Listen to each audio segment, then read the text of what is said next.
Hello guys, in this video, I'm going to show you eFootball, how to fix your device isn't compatible with this version problem. So let's begin. I'm going to use a different layout since I'm using a desktop BlueStacks version.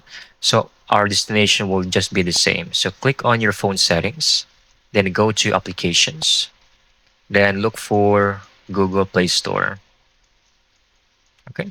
Now, before you do this, I want you to make sure that your phone's device is up to date on the latest version. Okay.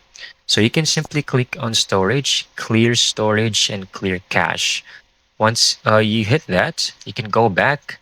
You can try to restart your phone, but before that, you can try to uh, clear up some memory first, like uninstall any unnecessary applications. After that, restart your phone, and this should fix this problem.